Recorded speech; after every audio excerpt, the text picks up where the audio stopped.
পিতা স্বর্গ, পিতা ধর্ম, পিতরি প্রতি না বললে পিয়ন্তে স্বর্গ দেবতা। অগ পিতা, তুমি স্বর্গ থেকে আমাকে আশীর্বাদ করো পিতা, আমি যেন তোমার দেওয়া গুরু দায়িত্ব অক্ষরে অক্ষরে পালন করতে পারি। আমি যেন পারি তোমার প্রজাদের সুখে সুখে হতে, আমি যেন পারি তোমার প্রজাদের দুঃখে দুঃখে হতে, আমি যেন পারি তোমার সকল প্রজাদের মুখে সদা সর্বদা হাসি ফুটিয়ে তুলতে।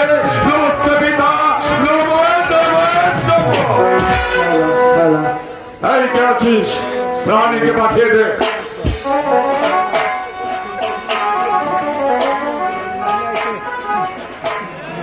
মহারাজ, আমাকে ডেকেছেন? রানী, আজ বহুদিন ধরে শুধুমাত্র একটি পুত্র সন্তানের আশায় দেবতার কাছে কত ফুল জল দিয়ে পুজো করে আসছো, কত কাতর আত্মনাদ করেছো, তবু তো দেবতার কৃপা হয়নি আমাদের প্রতি। দেয়নি ঠাকুর আমাকে একটি পুত্র সন্তান। জানো রানী, কত রাজার ছেলেরা ফুল বাগানে খেলা করে প্রেম জলে আবদ্ধ হয়ে যায়, কিন্তু সেই সৌভাগ্য আমার হলো না।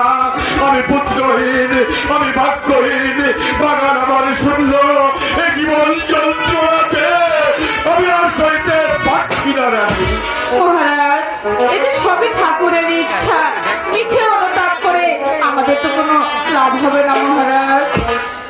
তুমি ঠিকই বলেছ রানী। রানী, দাসীদেরকে ডেকে জিজ্ঞাসা করে দেখো তো হয়েছে কি প্রচুর আয়োজন। ঠিক আছে মহারাজ, আমি তাই করছি। এই কে আছিস? দাসীদেরকে পাঠিয়ে দাও। আদেশ করো রানীমা। পুজোর আয়োজন হয়েছে?